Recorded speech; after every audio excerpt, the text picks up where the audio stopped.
So welcome everybody. I'm going to start with a little housekeeping to make sure you stay on mute and keep your speaker view in your view in speaker mode so that you see the speakers. So thank you all for coming and welcome to WIT, our Words, Ideas, and Thinkers series, where we do a deep dive into America's literary culture and important issues of the day.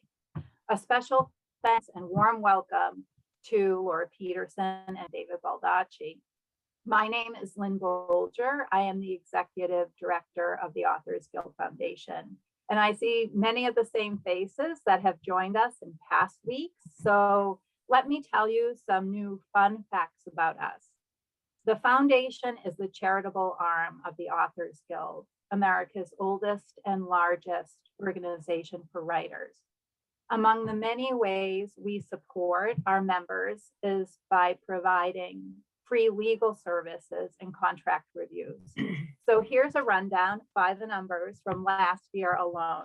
Our wonderful legal services department answered 42 First Amendment queries, 127 inquiries on copyright law, 372 book contract reviews, 62 reversion of rights inquiries, 26 inquiries regarding securing permissions, and 706 other legal services inquiries around electronic rights, contract disputes, and movie and TV options.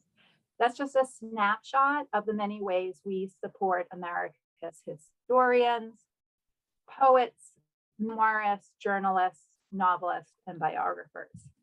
We also celebrate America's literary culture, and tonight we welcome 3 American authors. We're going to be talking about Samuel Langhorne Clemens, also better known as Mark Twain, with David Baldacci and our own Laura Pedersen.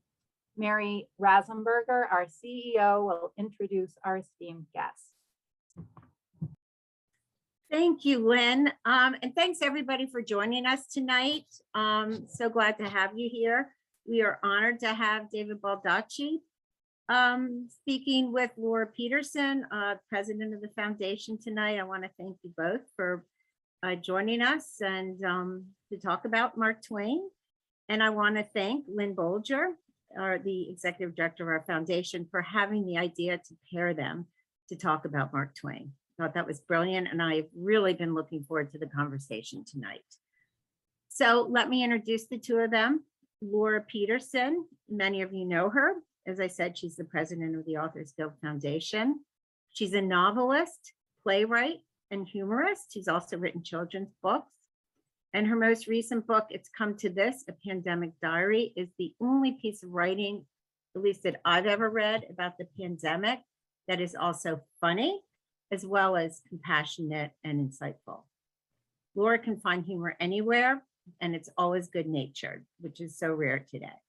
She's written material for several well-known comedians and also performed stand-up comedy at the Improv, among other clubs.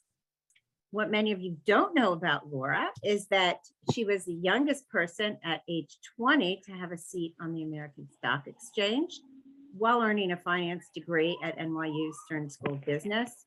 She wrote about that experience in her first book, Play Money, which received rave reviews and was a bestseller.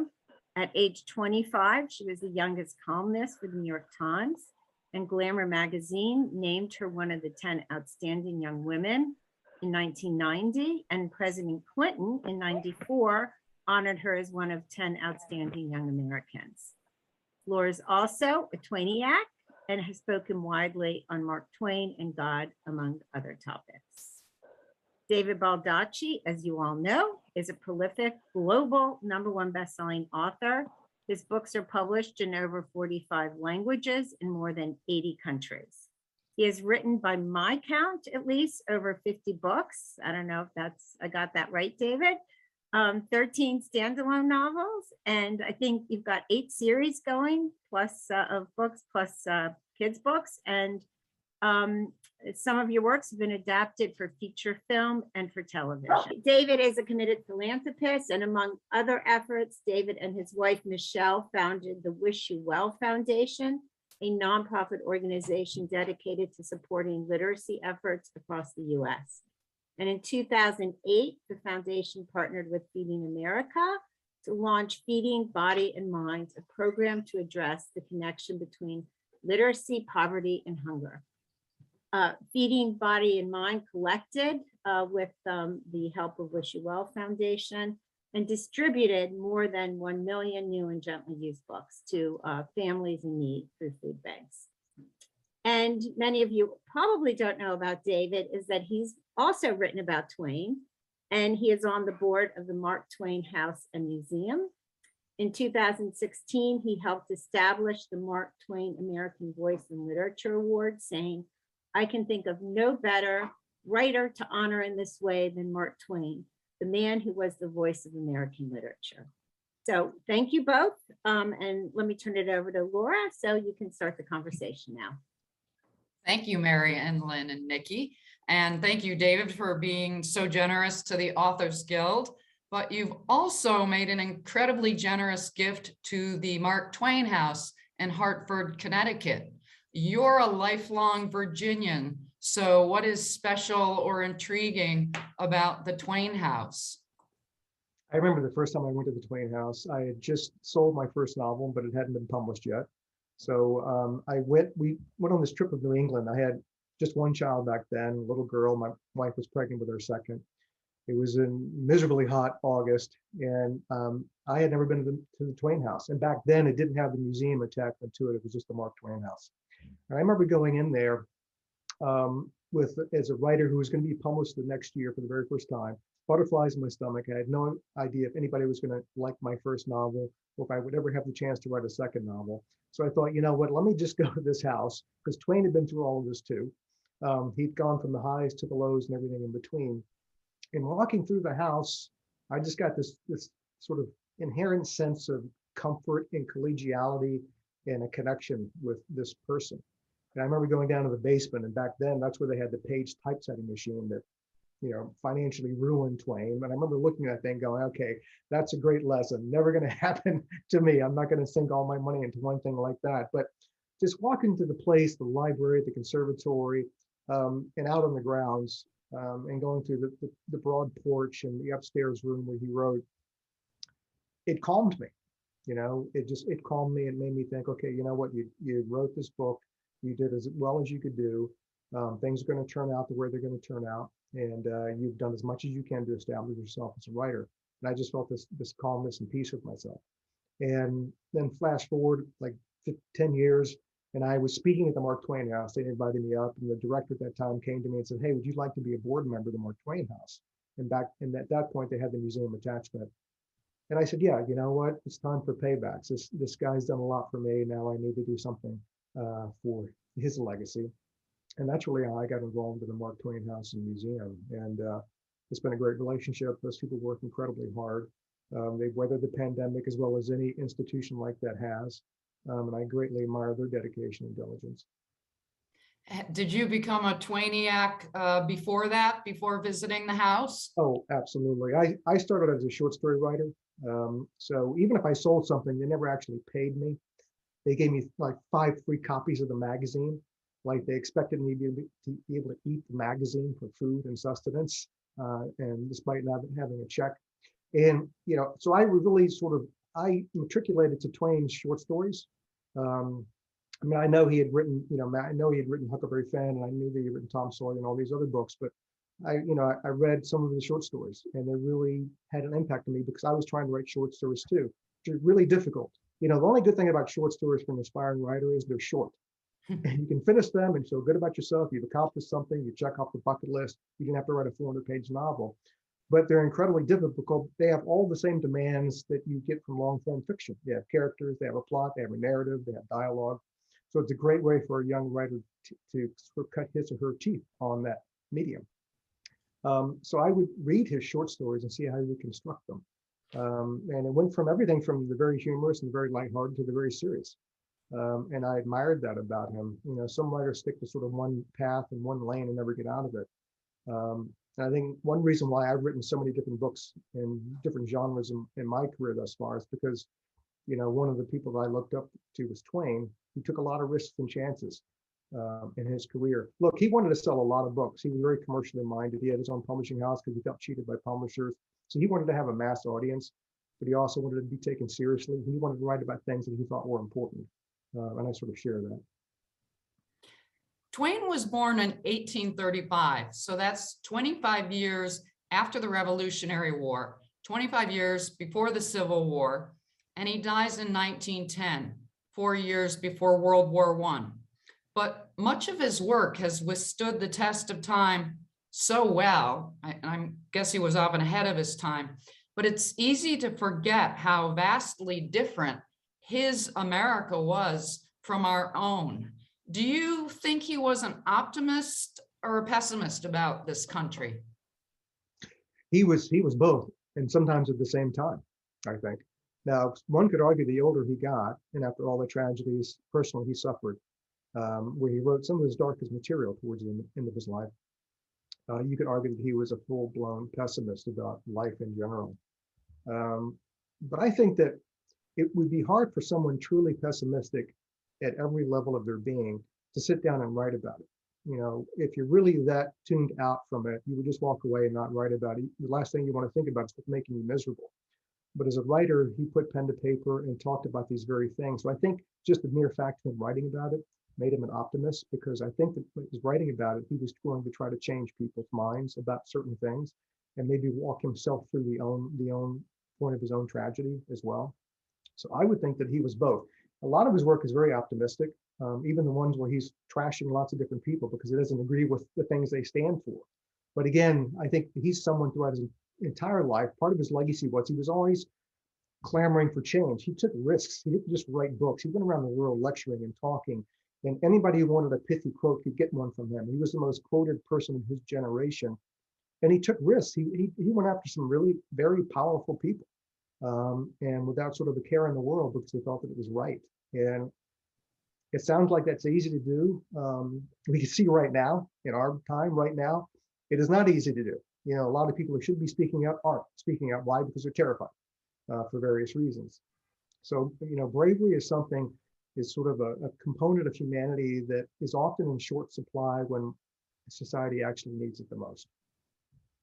Do you think his brilliance was in his facility with language, his point of view, a combination, something else entirely? I mean, why do we still quote Mark Twain 111 years after his passing, but not Artemus Ward? Most people under 50 don't even know who Will Rogers was.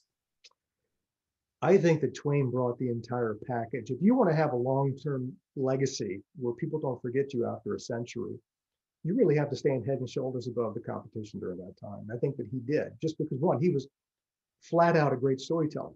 And there are a lot of people, who wrote maybe more deeply than Twain about certain things, and maybe more artfully about Twain. There were very few writers that wrote stories better than he did. He wrote great yarns, but he wrote with great depth, and he took on very serious subjects like race, slavery, war, inequality, women's suffrage.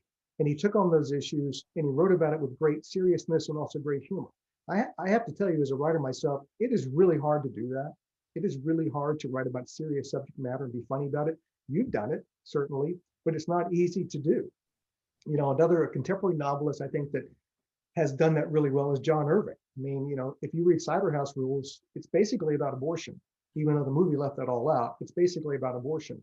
And he wrote about that with stunning, scope and breadth and depth, but he also made many parts of the novel funny and humorous.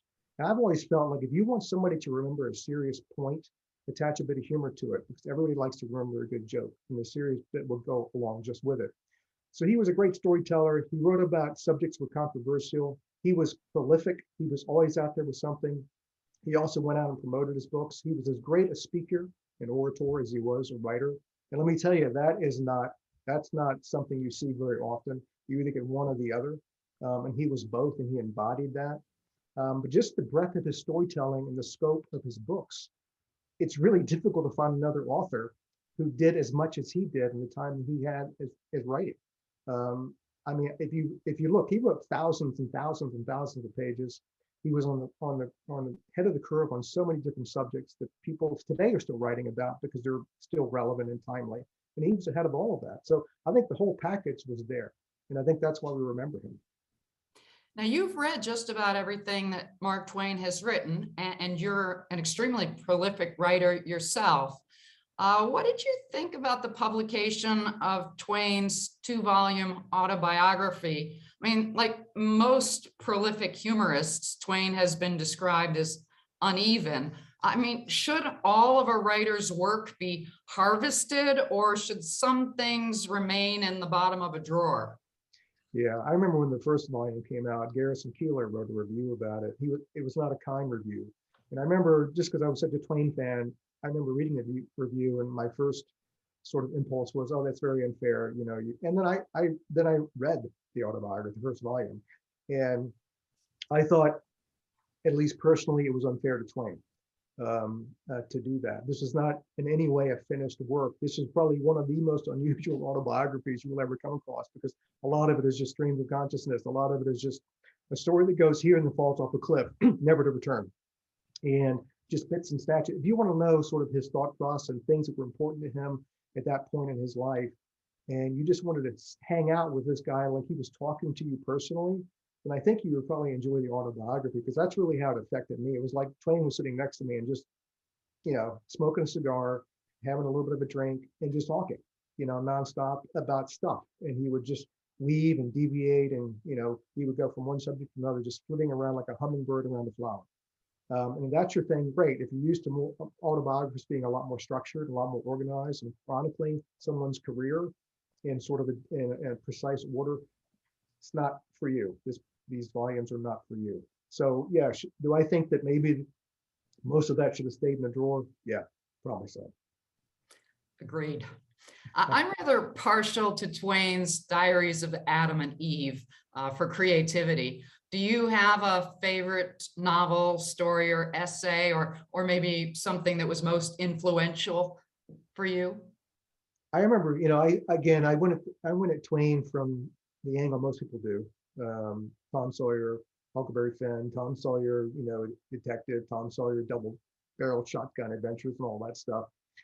But then I ran into some of the other work. There was this haunting photo of Twain sitting on the porch with his daughters and his wife, Libby, and Susie, the oldest and his favorite, is sort of looking at the camera with this almost Madonna-esque sort of look on her face. And it has mesmerized me ever since I saw it, I don't know, 30 years ago. And because of that, I went and read Joan of Arc, because Joan of Arc Susie was the model for Joan of Arc. And Twain wrote it when he was in early 60s. It was his last novel.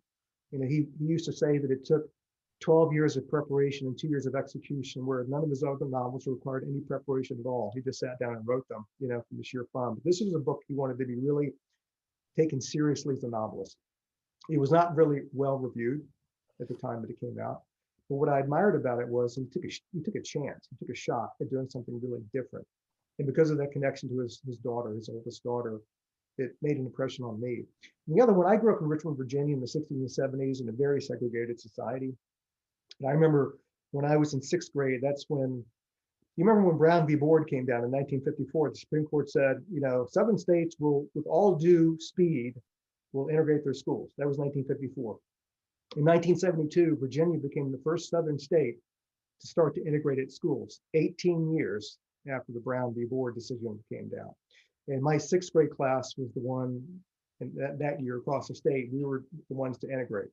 So we were shipped to inner city schools, and Black kids from inner city schools were shipped out to county schools. It was like, you know, the adults decided, well, you know, we've had this issue for hundreds of years. We can't figure it out, so we're going to let the 12-year-olds figure it out, right? And obviously it was a disaster because it was just the coward's way out, obviously. So the other book that I really took to was Pudd'nhead Wilson. And Pudd'nhead Wilson was really written as a rebuke to Reconstruction, the failure of Reconstruction after the Civil War.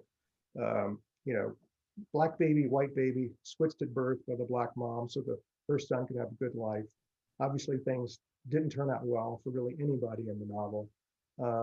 but it just showed how if you want to try to solve a complex problem with a simple solution, you're only going to make the complex problem even worse and even more complicated. It's like kicking the can down the road in the most egregious way.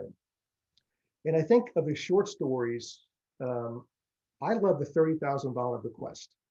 And the $30,000 bequest was all about greed. I don't think Twain thought money was the root of all evil. I think he thought that the greed and the lust for money was the root of all evil, because he suffered from that for most of his life. He was like this get rich quick kind of guy. You know, he wanted a scheme that would land him a bunch of money like the typesetting machine. The $30,000 request really could have been his association with the typesetting machine. This couple, they're supposed to get a lot of money when this relative dies. They really don't have to do anything. Years go by and they spend all that time calculating what they're going to do with all the money they're going to get, all the things they're going to buy, blah, blah, blah. And it turned out it was a total hoax. You know, none of that money was coming, and it destroyed them because of it. And I think if, you know, more people realize that, because we live in a very capitalistic society where so many people are looking to get rich because we're surrounded by, you know, social media and television and everything else that says it's really great to be rich, so everybody should be rich. You know, you gotta go out there and get as rich as you possibly can. And I think that Twain, he wrote the $30,000 bequest years later, near the end of his writing career. And I think he put all of his experience and personal foibles into that story, and it really resonated with me. Yeah, the Gilded Age was also a comment on rapacious greed and capitalism.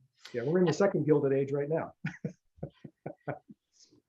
Twain is on record as being one of the first notable Americans to accept Darwin's theory of evolution, and margin notes show that he read Darwin's books very carefully. He also extracted a lot of humor from Darwin. You can't tell from black and white photos, but Twain was a redhead, and he said that while the rest of the human race is descended from monkeys, redheads derive from cats. And he also said the human is the only animal that blushes or needs to. Do you find signs of Darwin in Twain's work?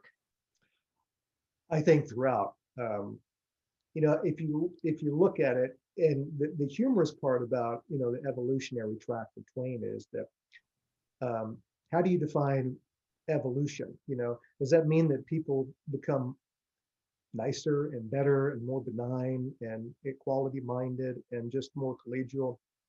If you look at a lot of his works, they're populated by people who are often very smart, but the really smart ones tend to be the con artists and the scams and the snake oil salesmen, you know, who run around trying to make money off of people who aren't as smart, aren't as quick, are just a lot more gullible.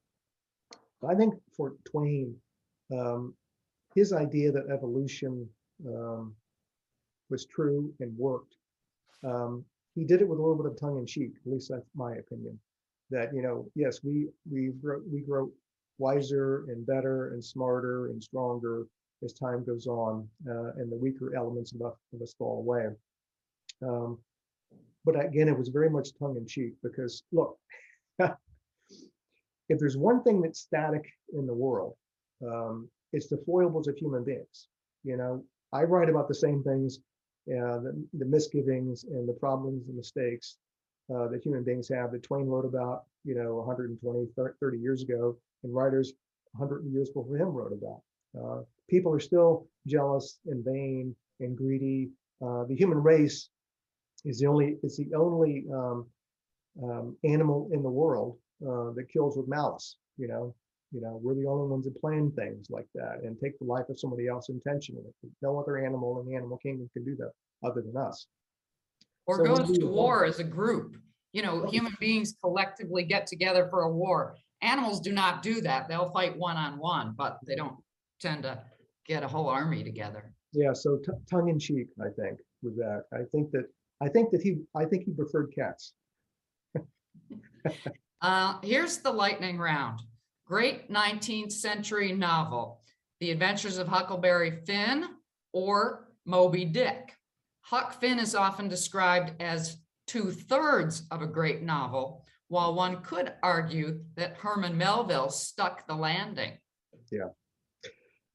The ending of Huck was that that dangling appendage that, that was Twain.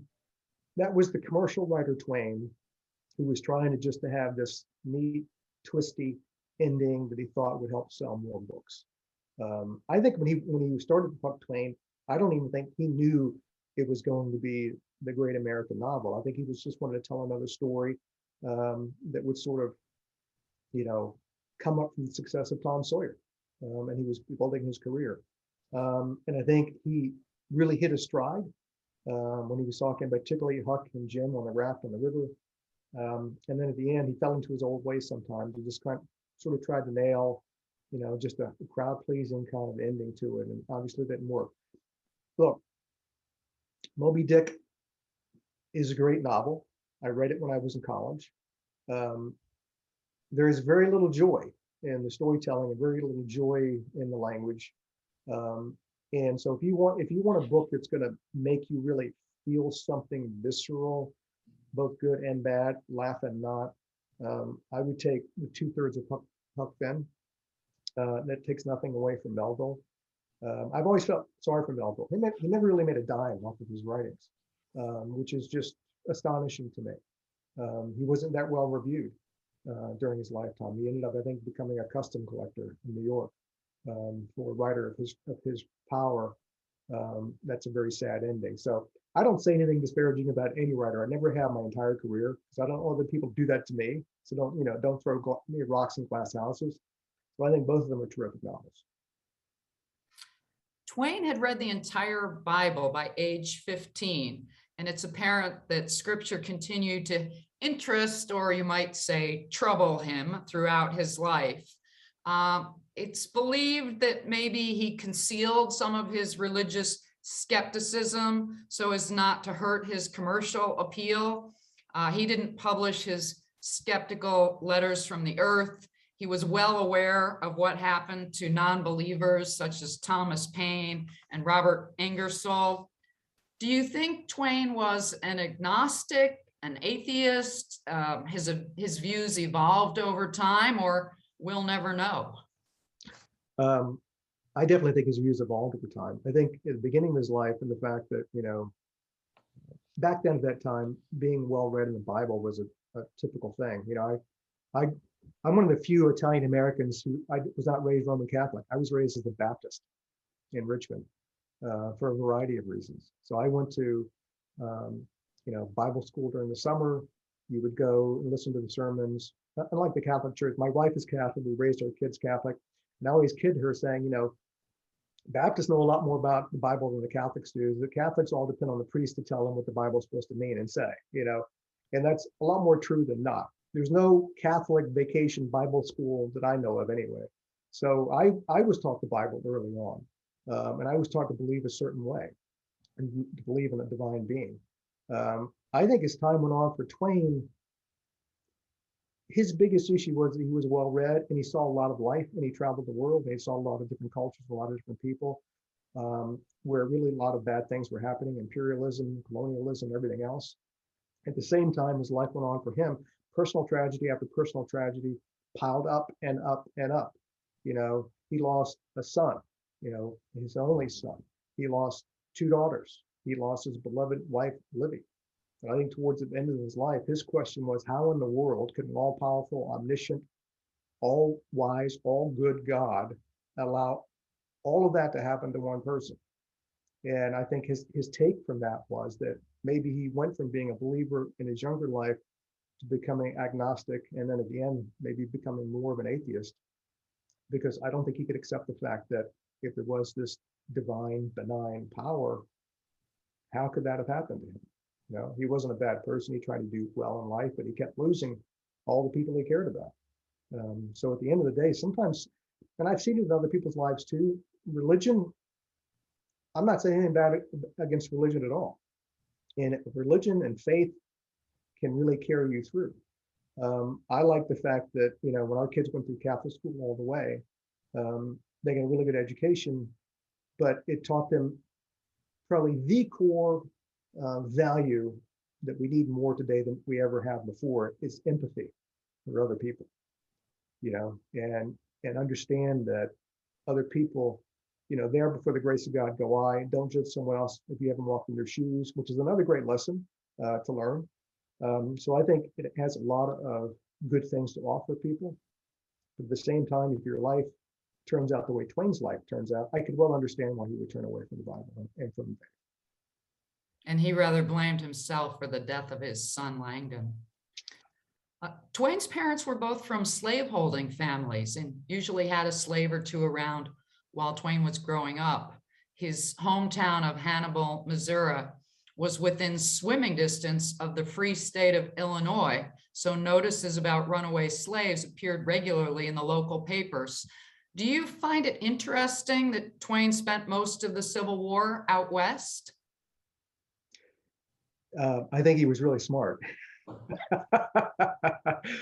If I had been there, I probably would have headed west too, particularly since he had no strong feelings about the war either way, and I think that he just wanted to, physically, I'm not sure that he was terribly brave. I don't think he wanted to fight in the war. I don't think he wanted to die for something he had no interest in at all. He wanted adventure, and he headed west. Although, his journalistic days, he took a lot of chances. There were a lot of stuff out there, gunfights and saloon brawls and gambling and all this other stuff that was happening in California at the time. But I don't think he wanted any part of the Civil War.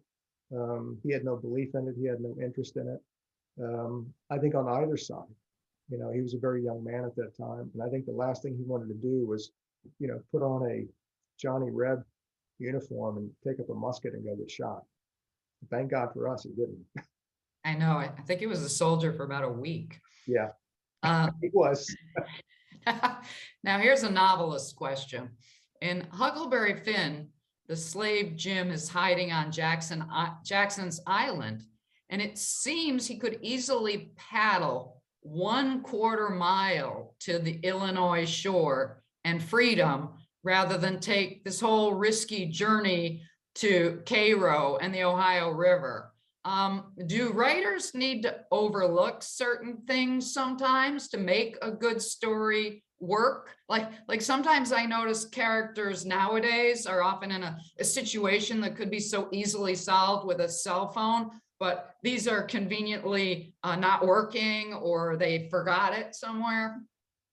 I would say never let a fact get in the way of a great story. So I remember one of my good friends, no longer with us, Sue Grafton. She wrote all of her stories about Kings of Milhone in the 1980s. She didn't have to worry about the internet, smartphones, and all that stuff. I do have to worry about those things because if I don't, readers will say, "What? Why didn't you just Google it?"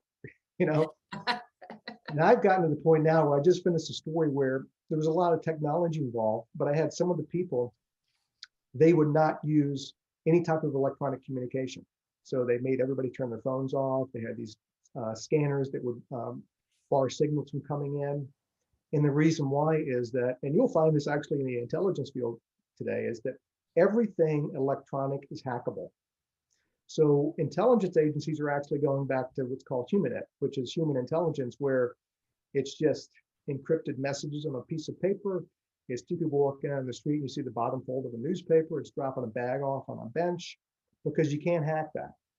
Everything else is hackable and fair game. But for me, I totally get why Twain would have done that.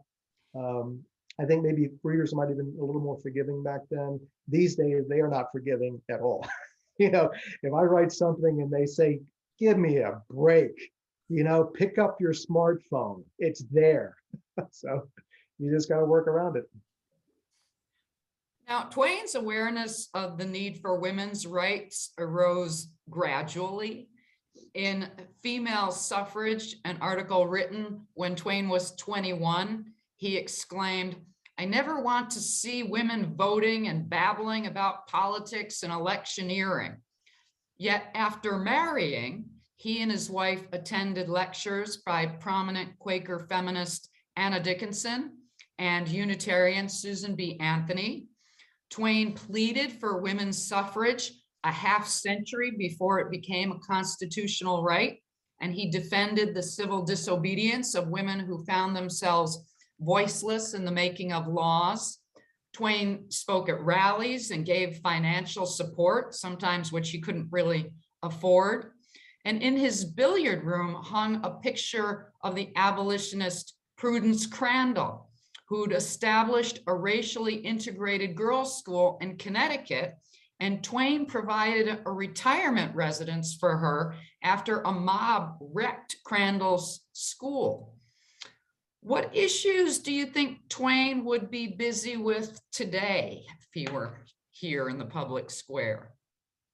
You know, I think the thing in your statement is the answer. He married. He got married, and he also had 3 daughters. And I think the influence of in all my novels, I never write about a damsel in distress. One very simple reason: I have never met one in my entire life. Never met a damsel in distress in my whole life. All I've known in my life are strong, independent women.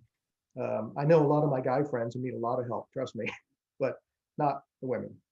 And I think Twain was surrounded by women that he admired and he knew were strong and independent, and in many ways were probably, you know, as I tell my friends, you know, I write about strong, independent women. I'm married to one, and I know it was clear to me, like, I don't know, 40 years ago, that men were the weaker sex. I wholly admit that now. I just do. You know, we might be able to do one thing pretty well.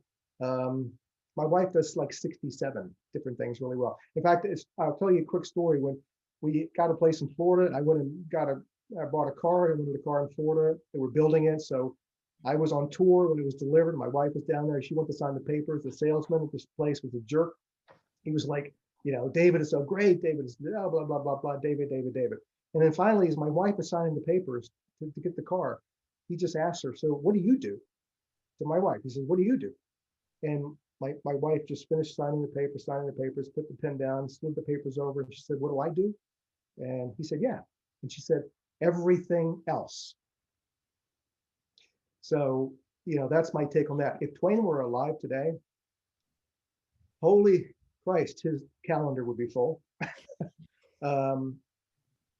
Of the 1,100 different things that I could think of right now that he would be writing about, I mean, we'd be writing about religion. He would be writing about, you know, religious effect on politics. He would be writing about politics. He would be writing about government. He would be writing about authoritarianism. He would be writing about inequality. He would be writing about poverty in the wealthiest nation on earth. He would be writing about a pandemic, you know, where, you know, God forbid you put a mask on. God forbid you get a vaccine. He, as much as he wrote in his 60 years of writing, I think if he were here for 18 months, he would double that. You know, his pen would be like going so fast that he would just burn out, because so many things that he wrote about back then, political corruption, the Gilded Age, inequality, minorities being oppressed, people not being able to vote, religious effects on politics, this total and complete tribalism that now has infested us and the world. He wrote about all those things. And, you know, all these many years later, we're still sort of in the same boat. And some would argue we're in the same boat on steroids, because the stakes are even higher, and all of us should know that. It would be the second coming. It would be Mark Twain 2.0, and God, I wish he was here actually to write about it and to speak about it as well. Along those same lines, in 1904, disgusted by the aftermath of the Spanish-American War, Twain wrote a short anti-war prose poem called War Prayer, but his family and friends begged him not to publish it, and his publisher rejected it, thinking it was just too inflammatory for the times. And Twain agreed, but he instructed that it be published after his death, saying, none but the dead are permitted to tell the truth. In the wake of the US leaving Afghanistan, do you have any thoughts on his poem, The War Prayer? Yeah, when I read The War Prayer, I've read it several times over the years. When I first read it, I was drawn to the fact that it reminded me of the first Battle of Bull Run in the Civil War. And that was, you know, nobody had fought yet. Everybody thought that the Union was easily going to win. So Manassas, Virginia, people went out in their carriages with picnics to watch the battle. You know, the picnics out on the blanket, And here come the two armies. And guess what happened? A lot of guys died horribly, thousands that one day. And then the carriages and the picnic basket were flying back to the city because the Union forces got routed in that battle. I think the war prayer short story speaks to the fact that, gee, it's all great and fun so long as it doesn't affect you. And the other thing I think about a lot is Shirley Jackson's The Lottery, because it's all great and fun and fair and just everyday stuff. I'll get lunch ready from when you come back after the lottery is done and the winner gets stoned to death until it happens to be your turn to get stoned to death. And I think that, today we often glorify war.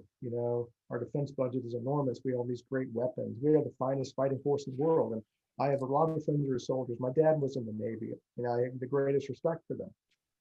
But I think oftentimes people look at war as just something that we just do. Most people in the United States today don't know anyone in uniform. Most families in the United States were not affected by any of the wars in the Middle East. They didn't know anybody who fought in them. They didn't know anybody who died in them. So a small percentage of the American population was affected by those wars. And I think that's wrong. I think if we're going to go to war, it should affect everybody. I just finished reading, and I'm fascinated by World War II. I've been reading a lot of history about World War II and the Blitz in London in 1940. That affected everybody, rich, young, old, everybody from the king to the peasants in the East End. So I think the war prayer was Mark Twain's way of saying, don't treat it like anything else, because it's not. And if you're going to take that step, understand the consequences are severe, and the impact will fall on a very limited number of people. And the best thing, if we're going to have to go to war, in my opinion, is, okay, we go to war, but let's just not, at the baseball games, cheer the people who fought or have the jets fly over the Super Bowl. But when they come back from war, let's take care of them. How about that? During the Boer War in 1899, Twain remarked, "I notice that God is on both sides in this war, thus history repeats itself. I am the only person who had noticed this. Everyone here thinks God is playing the game for this side and for this side only." Another lightning round, favorite Twain quote or saying. One of his that I like is, question, if a Congress of Presbyterians is a presbytery, what is a Congress of dissenters? Answer, dysentery. And when his daughters would go out unchaperoned, Twain would tell them that familiarity breeds contempt and also children. I was wondering if you had a few favorites. I think probably my favorite Twain quote of all time is that travel is fatal to prejudice. Again, I grew up in Richmond in the 60s and 70s, and I had no opportunity to travel at all. So I couldn't be an innocents abroad, or tramp abroad. What I did, I traveled the world through books. I went to my library and I read Twain and lots of others. I got to see people who didn't look like me, pray like me, dress like me, or speak like me, or pray like me, but I understood their common core of humanity we all shared. And that was really big for me. I think Twain, who was the most traveled person of his time, he went all around the world and met lots of different cultures and people. I think he understood that if other people had that experience, either for real or in books, they would understand that many of the differences we think we have with other people fall completely away. So that one has always resonated with me. Look, he was incredibly funny, and I would have loved to hear him speak. Years ago, I do a lot of work at the Library of Congress. I was on the National Book Festival board for years. And there was always this rumor that there was one recording of Mark Twain's voice somewhere in the archives of the Library of Congress. And in one of the fires they had, it was destroyed. So nobody's ever been able to find that recording. Whether it was a myth or not, I don't know. I would have, as much as I love reading his books, I would have loved the opportunity to sit in one of the audiences and listen to him perform on stage. I just think that would have been one of the most exhilarating moments of my life. And that will go down as one of my check bucket lists, obviously. But he was a person who was brilliant in such a pragmatic way because he grew up poor. He understood that life. He was poor for a lot of his life. Even after he became rich, he became poor again. And so he understood that very well. He understood the common man and woman. He understood the problems, of Black people and white people because he had a lot of experience with both. And the fact that a man of his time, even when he was wealthy, there wasn't that interaction, there wasn't that connection with other races. It just didn't happen. But he made it happen because that's something he truly believed in, because he related to all people. I always wondered, he was very much an anti-capitalist in many ways, but at the same time, one of his closest friends was Henry Rogers, who was Rockefeller's partner at Standard Oil, one of the most ruthless capitalists we've ever known. He would make Jeff Bezos look like a crybaby. He was just a really terrible, successful, brilliant businessman who just crushed competitors. He was one of Twain's closest friends who helped Twain get out of debt, organize his finances. They traveled to the islands together. And that was the thing about Twain. It was just this dichotomy of a personality that he understood the evils of capitalism, money, but there was this allure to it that he never got over his whole life. But I think that's what makes him fascinating as a person. He was never one side or the other. He was both sides at the same time, which made it just, for me, just absolutely, something I couldn't look away from, and made him one of the most fascinating people I've ever read about. And he liked luxury goods himself. The Hartford house is rather palatial. And I believe he had the first telephone in the area installed. He did. Yeah, and he would call up the gas company and tell them how bad they were, and the phone company and the burglar alarm company and all the other companies. I think he called the gas company and said, it's amazing your engineers have put these lampposts all up and down the street, and the only spot in the entire universe where part of that light actually would have been beneficial, they completely missed it. Thank you very much. He didn't say it nearly as politely, but he loved the phone and he hated the phone at the same time. The firm of Tiffany from New York, built a lot of the stuff inside his house, and when they had it redone, and he spent money, he would have made Thomas Jefferson blush with his spendthrift ways. It just, as fast as it came in, it went out the door.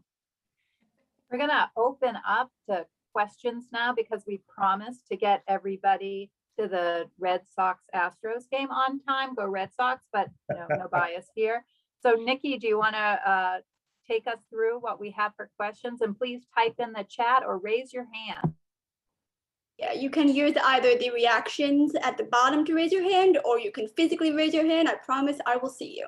But we can kick it off. Lynn actually had her own question for you, David. Can you talk about the prize you established and how the awardee is found or criteria used to judge the applicants? The Mark Twain Voice in America Literature Award. We've been thinking about it for a number of years. And for me, I wanted to make it, even though it's sort of named the Voice in America Literature Award, I wanted it to have no bounds. I wanted to be across the spectrum of the earth. So it's not like a person has to be an American or write about American things or any place in this country. The grand thing about Twain was that he was an original voice. He just happened to live in this country. And there are lots of original voices in this country and every other country in the world. And what the prize is to reward someone who has that same breadth and originality of voice and their storytelling.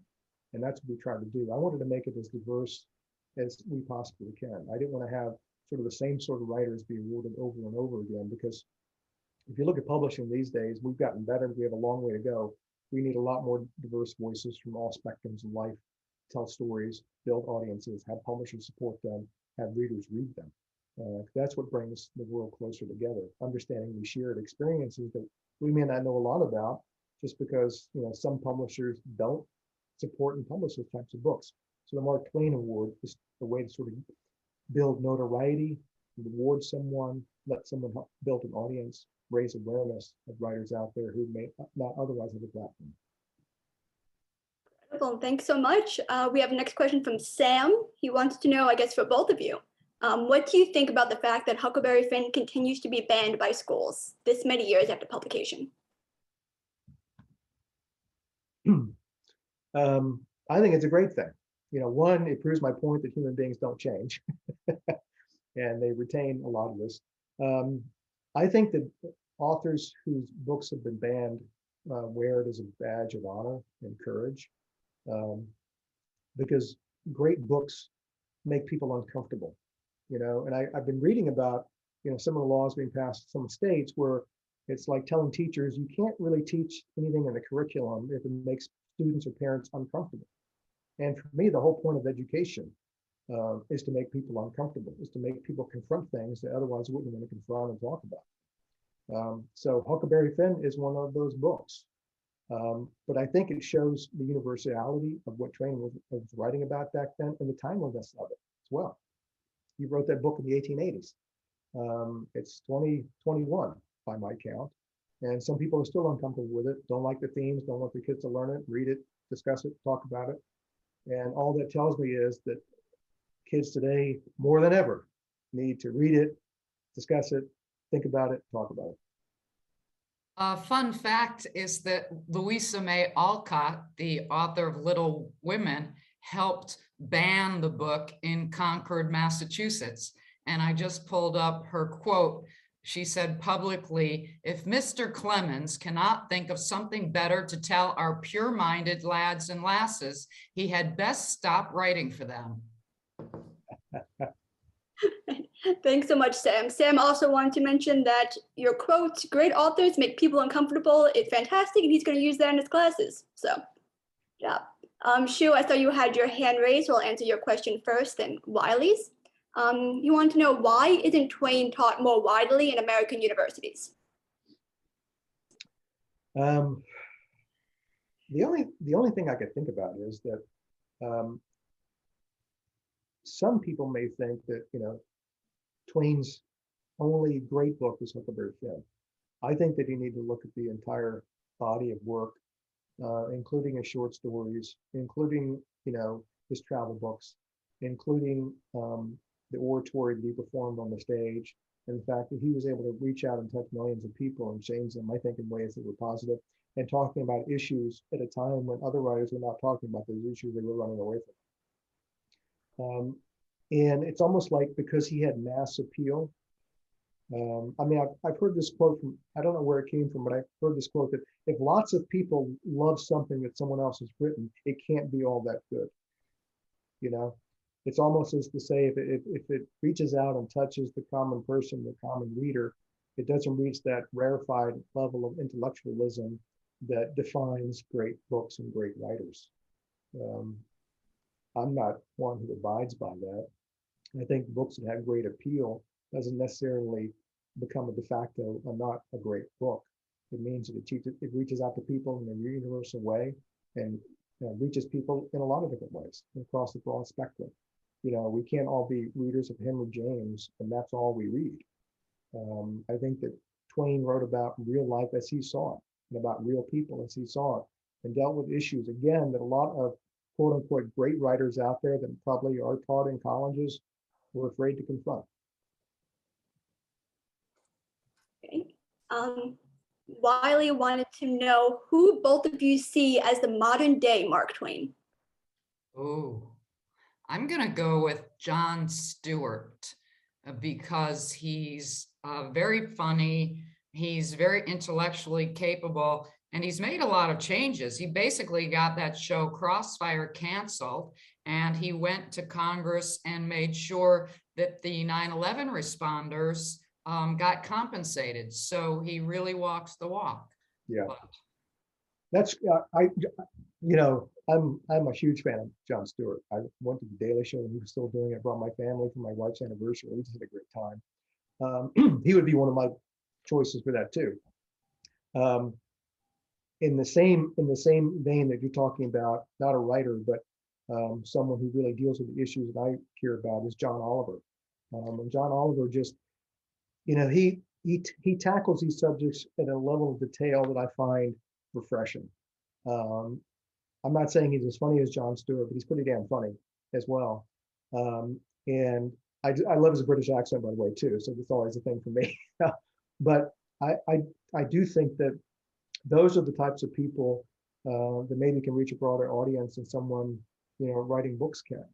But if the impact and the result is the same, I don't really care how the message gets there, so long as the messenger is true and honest and forthright about it. And we need to go where the people are. I've been looking at the social media. I think, 50, 60, 70 years from now, maybe sooner, people will look back and go, Facebook, what in the hell were they thinking? It almost toppled the free world. So these days, I think you need to go where the people are. And if people like John Oliver and Jon Stewart, I know he's back with a new show, can help do it, Godspeed. Great, thanks so much. And thanks for the great question, Wiley. Mary had a question, and I think we'll have time for one more after that before we wrap up. But for right now, which Twain books would you both recommend other than Huck Finn? Or are the biographies that you would recommend? Well, I love Roughing It, followed by Innocents Abroad. Yeah, Innocents Abroad was, I still think about him gambling and smoking and drinking all the way on the Quaker City with the Protestants. It's just, that for me is, I don't need to go any further than that. It was like this, there you go. There's a sketch for Saturday Night Live right there. So I loved his travel books, Following the Equator that he did later in life when he was trying to earn back his fortune, The Tramps Abroad. Again, I really hark back, Pudd'nhead Wilson is one, if people haven't read it, it's not one of the most popular ones, but God, it deals with some serious, significant issues that I think people, might want to think about. But then, go to the travel books for me, because I know as a young person in Virginia growing up, they really spoke to me in a lot of ways, because I was never going to be able to go to these places at that time in my life. But it really broadened me. And I grew up in a time period where a lot of my friends I grew up with, they had a certain outlook on life and perspective about how things should be. And I think, but for the library and the books and travel books like Mark Twain, I could have grown up and stayed in Richmond with that very same perspective on life, and I would have been far worse for it. So lucky for me, I went to the library and opened a book. Thanks so much. And one final question before we wrap up. Do you think Twain was influenced at all by Charles Dickens?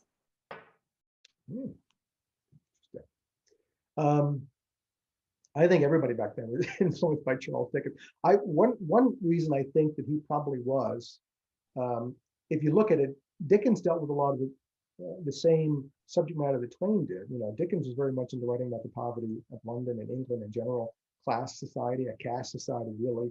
In England, there was no upward mobility at all. People lived in horrific poverty, particularly in the East End of London. But he was a really great storyteller. He came with a lot of great characters. And above all, I think for Twain at least, Dickens was fantastically popular and made a lot of money through his books. He was a commercial and critical success, which back then, sometimes they were mutually exclusive. So I know Twain as a young writer, that would appeal to him, because I know that he wanted that very much so. It's clear in his career choices and all that he did. So I think that he probably was influenced by Charles Dickens. I know that Twain read all of Dickens and reviewed it quite often, and there were even suggestions that he borrowed some characters from Dickens on occasion. Great, thank you both. Lynn, I think you have some closing remarks. Thanks everybody for joining us. And thanks again to Laura and Dave for being here tonight. We have an upcoming talk next week with Christina Baker-Klein and conversation with Matthew Thomas. Their topic is managing time on and off the page, which is a very writerly. A couple of weeks after that, we have Sam Sifton, the managing editor and food editor of the New York Times, talking about cooking, writing, and breaking with tradition. And then a long list, a growing list of other talks, including Shakespeare in a Divided America with the scholar James Shapiro and historian Ted Widmer. So Nikki has put the our series events sheet in the chat. If you want to click on that, you can sign up, and we'll see you again next time. Thanks all.